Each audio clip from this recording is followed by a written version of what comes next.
Amen. Amen. Vous savez, quand un enfant naît et l'enfant grandit, on prend soin de lui. On le nettoie, on nettoie sa chambre, on fait son lit, on est content d'avoir fait son lit. On fait plein de choses pour l'enfant dont on est très fier en tant que parent. Mais le même enfant dont on est très fier de changer les couches, de faire le lit, faire plein de choses, lui acheter des jouets, plus il grandit, plus on lui donne quelques petites responsabilités. En hiver, on lui dit, range tes bottes dans l'armoire. L'enfant est comme, mais depuis quand je dois ranger mes bottes? C'est toi, maman, qui range toujours mes bottes. Tu ne me demandes pas de ranger mes bottes. Je lui dis, désormais, tu vas ranger tes bottes.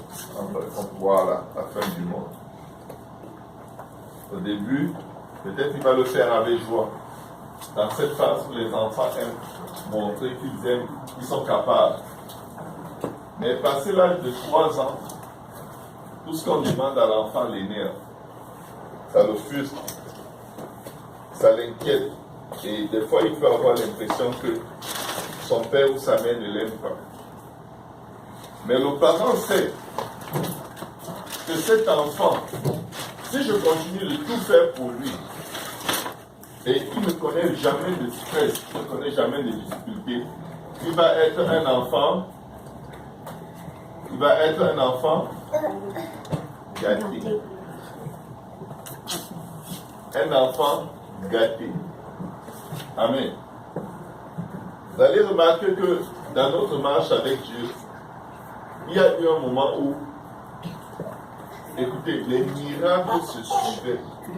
C'était comme si Dieu te répond même là où tu n'as rien demandé. Tu n'es même pas intéressé, il fait. Tu ne prêtes même pas attention. C'est comme si tu es persécuté de miracles. Mais plus le temps passe, plus Dieu vise en toi plus de maturité, plus de consécration, et commence à prendre son temps par rapport à certaines choses. La Bible dit, j'étais amené au désert. Je t'ai amené dans le désert pour parler à ton cœur. Le Seigneur l'a fait pour Israël. Le Seigneur pouvait les transporter sous un coup de bâton de Moïse. Et Moïse pouvait prendre son bâton et il dit, ok, là les Égyptiens sont tous morts, il y a le désert, nous on n'aime pas ça. Comme mon bâton a ouvert la mer Rouge, je vais prendre mon bâton, je vais le tourner, comme lors des défilés de la fête nationale au pays, et je vais le frapper par terre, et un tapis magique va apparaître pour chacun des enfants d'Israël, et chacun va monter sur son tapis magique. On va aller tout doucement à la terre promise. Est-ce que Dieu peut le faire? Oui. Dieu a déplacé Philippe sans qu'il ne monte sur un char, sans qu'il ne prenne un cheval. Après avoir baptisé l'eunuque, bam, il s'est retrouvé dans une autre ville en 1 seconde. Dieu peut te faire arriver là où il a planifié pour ta vie aujourd'hui. Je vous dis que si la journée n'est pas encore terminée, tu peux recevoir un courriel qui te dit cette fameuse chose pour laquelle tu es angoissé. Voici, c'est pour toi. Toi-même fixe les termes. C'est comme ça que notre Dieu fonctionne. Dieu se réserve le droit de nous apprendre à attendre. La Bible dit, attendez en silence le secours de l'Éternel. Pourquoi? Parce que pendant la période d'attente, on peut dire beaucoup de mauvaises choses. Pendant la période d'attente, on est éprouvé, on n'aime pas ça attendre. Est-ce qu'il y a quelqu'un ici qui aime attendre? Quelqu'un, quand on lui dit attends, il est comme waouh, je vais attendre, même si c'est 100 000 ans, je suis content. J'aime ça attendre, c'est ma profession préférée. Attendre me fait chanter, ça me fait sauter des joie. Personne.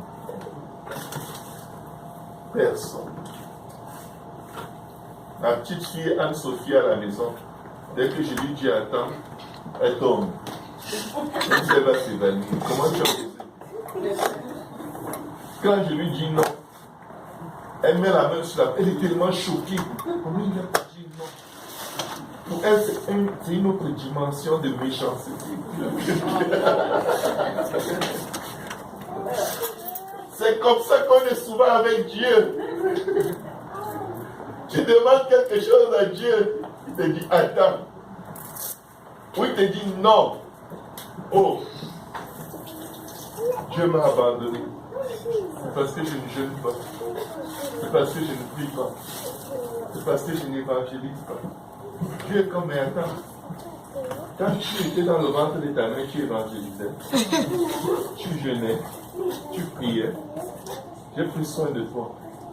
Tu as grandi, tu jeûnais. Oui, maman. C'est que ça fait pas comme tu dis là. On ne connaît pas la volonté de Dieu. Ici, la semaine passée, le propriétaire, on est arrivé ici, il a demandé, il dit que je ne peux pas ouvrir la porte. Il veut l'argent en espèces. Parce qu'on n'avait pas l'argent, je dis là, parce qu'il ne fait pas les chèques. Les chèques est là, il prend l'argent dans les comptes de l'organisme, mais il ne veut pas. Maintenant, là, moi, je dis à papa, attends, je vais aller dans ma guichet ici, les banques royales ici. Là. Il faut que je prends combien? Il faut que je prends $400. Je n'avais pas l'argent, l'argent là, je laissé pour le tour. Hein? J'arrivais à la banque là, j'ai vu les $400 là, ça part. Pourquoi des gens qui doivent faire l'argent pour le tour? L'argent, tout c'était $500. Moi, je dois faire seulement $400, on va essayer. J'arrivais dans les guichets, tu vois les guichets des banques royales ici dans les couches tard là. Je dis, Seigneur, fais quelque chose. J'ai mis là-bas là, parce que j'avais $425. J'ai mis les cartes des guichets là-bas là. Puis quand l'argent ça sort, j'ai commencé à compter l'argent. Ici c'est combien? $500. J'ai dit, Seigneur, $500. C'est comme $100, 400 plus $100. Plutôt Seigneur, c'est quoi ça là? Après j'ai pris ma papier là, j'ai dit je vais checker dans les papiers, c'est $400. Mais l'argent ça sorti $500. Wow! Pasteur, non, on est plus là. Oh. Quand j'arrive à la maison, j'ai commencé à compter l'argent.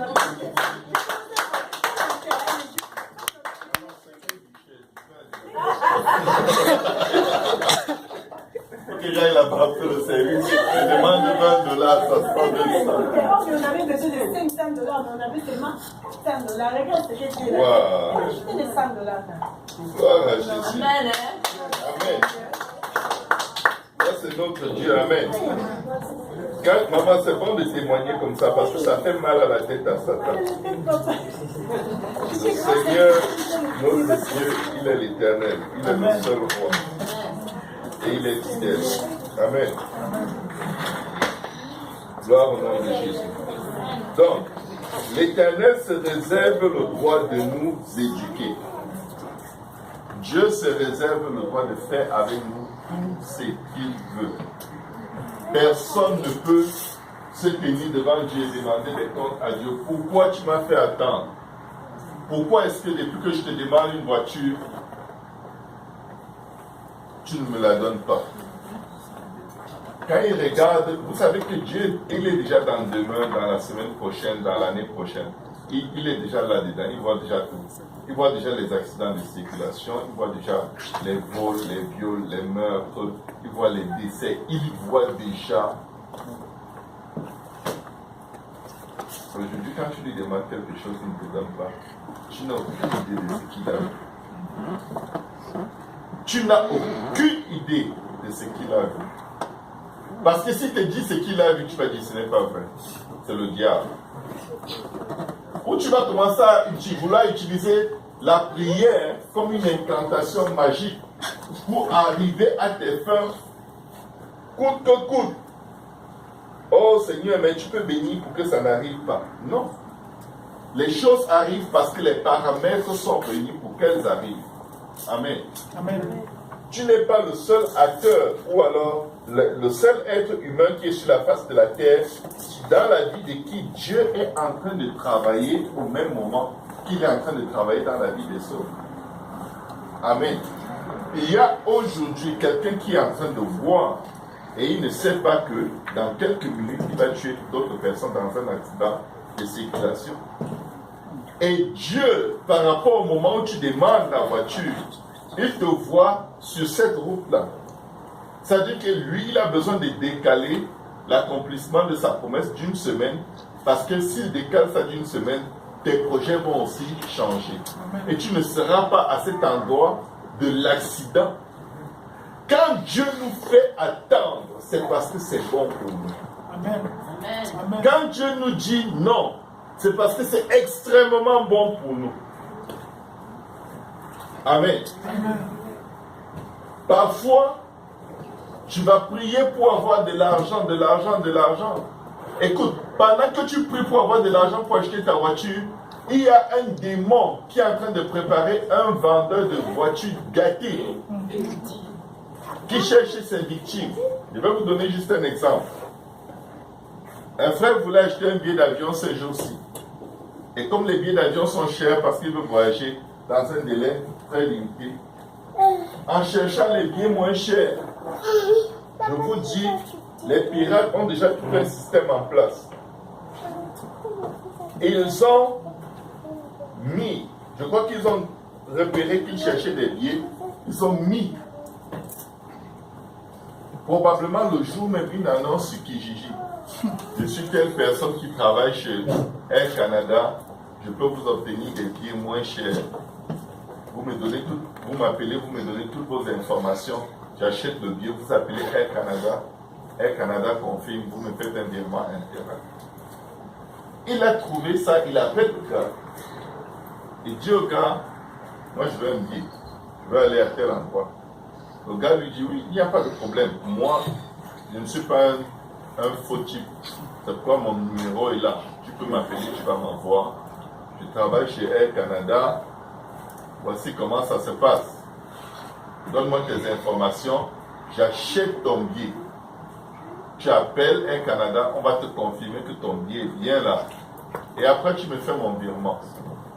Je vous dis, ça s'appelle l'hameçonnage. Et il y a des milliers et des dizaines de milliers de victimes. J'ai une collègue de travail qui a acheté son billet d'avion pour aller en vacances de cette façon-là. Elle est arrivée à l'aéroport avec sa famille. On leur dit, le billet là, même si on vous a confirmé, le paiement a été rejeté, donc le billet est annulé. Elle avait déjà fait le virement interact. Elle avait fait un virement interact de près de 4 000 $. C'était une destination de vacances. Elle et sa famille sont restés à l'aéroport, ayant pris des vacances au boulot, ayant déboursé presque 4 000 $ parce que la vraie valeur des billets, plus l'hôtel et tout était compris, ça s'élevait à près de 8 000 $. Si quelqu'un vend, si quelque chose coûte 8 000 $ et on te demande de l'acheter à 3 000, ça sonne d'être l'aubaine, ça c'est la terre promise, c'est ce que Abraham a marché dans le ciel. Dieu merci. Dieu, dans toute sa sagesse, avait permis que je sois au courant d'une histoire pareille plus d'1 an à l'avance. Et Dieu a permis que ce gars, ce frère, ait la sagesse qu'avant de faire quoi que ce soit, il appelle son pasteur pour dire, pasteur, il y a quelque chose que je veux faire.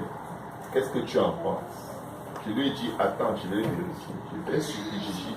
Je vois que la personne venait de mettre l'annonce. Vous savez, ils ont des comment on appelle ça? Des cookies. C'est-à-dire que c'est des logiciels. Quand tu fouilles certaines pages, ça envoie le signal à certaines personnes, à certains pirates, à certains fraudeurs. Telle personne fouille trop tel genre de site. Commencez à lui faire des propositions. Vous n'avez pas remarqué que quand vous regardez pour les choses sur la Côte d'Ivoire, dans un site qui n'a rien à y voir, qui n'a rien à faire avec la Côte d'Ivoire, subitement, vous, même quand vous allez dans YouTube, vous recevez des publicités qui vous disent comment appeler la Côte d'Ivoire à bas prix. Parce que maintenant, quelqu'un quelque part, il sait tout ce que vous faites. Il suit tout ce que vous faites. Si vous, par accident, vous cliquez sur une image une vidéo qui contient de la nudité. Vous allez avoir la nudité en masse pendant les prochains jours. Tout ce que vous allez cliquer va vous proposer 2000 nudités. Pourquoi ne pas cliquer ici? C'est juste pour vous dire, Dieu dans sa sagesse te dit ne prends pas la carte de crédit pour aller en vacances. Tu es comme, mais non, je vais rembourser quand j'aurai mon retour d'impôt. La fameuse période où les pirates font des massacres. La période des retours d'impôt. Parce que les gens font des projets fous. Ils font des massacres. Ils te disent, donne-moi tes coordonnées de carte de crédit, je peux te vendre un billet de 5 000 à 1 000 $. Et tu appelles Air Canada, on te confirme que le billet là, tout est bon. Tu arrives à la réponse et dis, avec quelle carte de crédit tu as payé ce billet? Ce n'est pas toi qui as la carte de crédit. Les pirates ont piraté les informations de crédit de quelqu'un d'autre, acheté le billet, on annule le billet, mais tu lui as déjà fait le billet. Irréversible. Qu'est-ce qui t'a disposé à tomber dans le piège de l'adversaire? La carte de crédit. La vie facile. Je vais faire et après, Dieu me donnera, je vais rembourser. Qui t'a dit que si Dieu ne te donne pas aujourd'hui, il va te donner demain pour que tu rembourses? Est-ce que tu connais les problèmes qui sont prévus pour ton lendemain? Parce que demain arrive, tu vois que, oh, ouais, je voulais bien rembourser, mais j'ai eu tel problème. Et c'est comme ça que souvent, entre frères et sœurs dans le Seigneur, on se doit des 10 $, des 5 $, des 15 $ qui sont humiliants, qui gaspillent les relations, qui donnent une apparence de mal et de méchanceté et de je ne sais pas, de cupidité. Comment tu me dois 20 $ depuis 2 ans que tu n'as pas rendu? Ça fait 2 ans que tu as un problème de 20 $ avec moi. Tu es sérieux? Amen. Pourquoi? Parce qu'on est inquiet. Dès qu'on veut quelque chose, on le veut hier. Mais Dieu, notre Père qui est aux cieux, il sait mieux que quiconque ce dont nous avons besoin. Amen. Nous allons aller dans les Écritures. Dans le passage que le Seigneur m'a donné pour illustrer cet enseignement. La Bible dit dans Philippiens 4, versets 6 à 7, ne vous inquiétez de rien. Ah non, mais je dois m'inquiéter de mon loyer parce que là, le propriétaire va venir me mettre à la porte. Même si je m'inquiète, Dieu comprend parce que le loyer c'est important. Dieu a dit ne t'inquiète de rien. Ah, mais comment je vais faire pour payer ma carte de crédit? Ne t'inquiète de rien. Mais comment je vais faire pour mettre le carburant? Je vais même inscrire les enfants dans des activités, il n'y a pas d'argent. Dieu dit ne t'inquiète de rien. Est-ce que ça c'est quelque chose? Tu dis oui, Dieu ne t'inquiète pas de ça. Ne t'inquiète de rien. Mais Dieu ne nous demande pas de rester les bras croisés a dit, ok, je ne m'inquiète pas, je vais juste manger, boire et dormir, je vais éviter d'y penser. Mais non, Dieu ne te demande pas de ne pas y penser, mais d'y penser de façon active. Amen. Utilise ce sujet. En fait, il dit, ne te fais pas de soucis par rapport à ça, travaille là-dessus. Ne vous inquiétez de rien. Mais en toute chose, c'est-à-dire que dans toute chose qui veut susciter de l'inquiétude en vous, et même des choses qui ne suscitent pas de l'inquiétude en vous, faites connaître vos besoins à Dieu. Comment? Depuis que je prie, il ne m'écoute pas. Mais il dit, par des prières et des supplications avec action de grâce. La partie la plus puissante de notre prière, c'est les actions de grâce. Parce que l'action de grâce te fait appeler à l'existence des choses qui ne sont pas comme si elles étaient. L'action de grâce, c'est quand tu remercies Dieu pour ce que tu sais qu'il a fait, même si tes yeux ne voient pas, même si tes oreilles n'entendent pas, même si tes sens ne le sentent pas. C'est le niveau prophétique de la prière. Amen. Et la Bible déclare que la vie et la mort sont au pouvoir de la langue. Donc, prie, mais prophétise sur ta vie. Amen. Prie, mais ne reste pas là à dire, oh j'ai prié, j'espère que le Seigneur va utiliser le frère Toali, comme bientôt il va être dans les mines, peut-être on le paye même déjà d'avance, il va me donner $500. Et souvent tu vas être dans un groupe de personnes, chacun espère que Dieu utilise pour le bénir. Donc, tu crois que Dieu va donner à quelqu'un pour te donner. Pourquoi ne pas croire directement que Dieu va te donner? Pourquoi ne pas parler positivement et avec foi sur ta vie selon la parole de Dieu? Parce que ta vie intéresse aussi le Seigneur. Te bénir intéresse le Seigneur. Il dit, vous demanderez et vous recevrez afin que votre joie soit parfaite. Dieu veut que tu aies la joie de l'Éternel. La joie de l'Éternel est ma force. Ton Dieu ordonne que tu sois puissant. Que le faible dise je suis fort. C'est dans l'intérêt majeur de Dieu de faire ce qu'il a dit qu'il va faire. Pourquoi? Quand Dieu agit, ça fortifie notre foi. Amen. Quand Dieu n'agit pas, quand nous voulons, il agira quand il voudra. Quand Dieu ne te donne pas ce que tu demandes, c'est parce qu'il a mieux pour toi. Qu'est-ce qu'un itinérant demande? De l'argent, de la nourriture. Qu'est-ce que Pierre et Jean lui ont donné? La guérison. Alléluia. Il aurait pu dire, voilà des chrétiens. Ils disent qu'ils sont chrétiens. J'ai juste demandé quelques sous qu'ils auraient même pu ramasser dans la synagogue. Ils n'ont même pas ramassé des sous pour me donner à la sortie. Ils auraient pu passer le temps à se plaindre. Mais ils lui ont dit, l'argent et l'or nous n'avons pas. Mais ce que j'ai, je te donne. Au nom du Seigneur Jésus, lève-toi et marche. Est-ce qu'il lui a donné l'argent? Il lui a fait un bien qui est supérieur à tout ce que celui-là pouvait demander. Maintenant, j'aimerais défier le peuple de Dieu de dire bon. Allez en prière, demandez à Dieu. Seigneur, quelle est cette chose qui est meilleure que tu as pour moi, que je n'arrive toujours pas à te demander et je suis en train de te demander les miennes. Je suis en train de te demander pour être comme telle personne. Je suis en train de te demander pour avoir telle chose comme telle personne. Seigneur, quelle est cette chose plus excellente que tu veux me donner et que mon imagination ne peut pas saisir parce que ta parole déclare que tes pensées ne sont pas comme nos pensées et tes voies ne sont pas comme nos voies. Quelle est ta voie dans laquelle je dois marcher? Quel est le chemin que je dois suivre pour que tu m'amènes à la dimension que tu as prévue pour moi? Alléluia. Amen. Dieu donne des promesses à Joseph. Il lui donne des visions excellentes. Comment toute sa famille va fléchir les genoux devant lui. Je vous dis, mes frères, mes soeurs, ce qui s'est passé par la suite dans sa vie n'avait pas l'air de ses frères en train de fléchir les genoux.